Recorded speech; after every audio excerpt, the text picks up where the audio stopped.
দর্শক আপনাদেরকে unique coaching সেন্টারের পক্ষ থেকে জানাই আন্তরিক শুভেচ্ছা ও অভিনন্দন। আমি গোপাল সেন আজকে আপনাদেরকে দেখাবো এইচএসসি আইসিটি চ্যাপ্টার 3.2 ডিজিটাল ডিভাইসের লজিক্যাল ফাংশনের সরলীকরণ।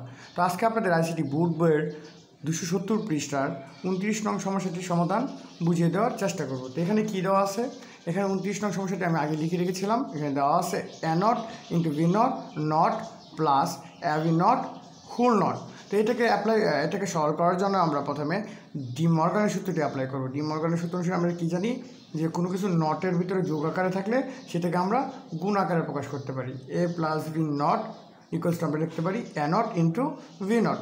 তো এটাকে ধরে নেবো এ, এটাকে ধরে নেবো ভি, দুটো কী আকারে আছে? যোগ আকারে আছে, আমরা গুণ আকারে প্রকাশ করব।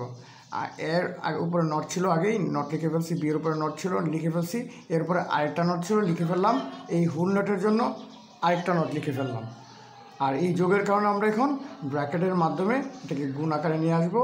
এ ভি নট ছিল নট, হোল নটের কারণে আরেকটা নট।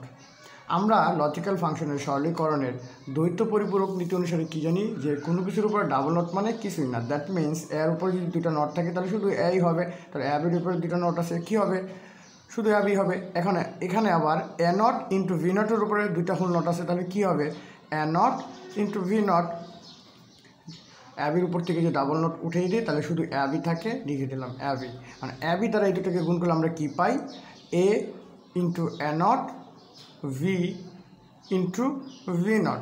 আমরা বুলিয়ান আলজেব্রা গুণের নিয়ম অনুসারে কী জানি যে A into A not equals to 0, তাহলে B into V not equals to কী হবে? 0। আচ্ছা, তো এখানে আমরা 0 ইন্টু 0 করলে কী পাবো? 0ই পাবো। এটাই হচ্ছে আমাদের নির্ণয় লজিক্যাল ফাংশনের সরলীকৃত মান, এটাই আমাদের আনসার। ধন্যবাদ সবাইকে।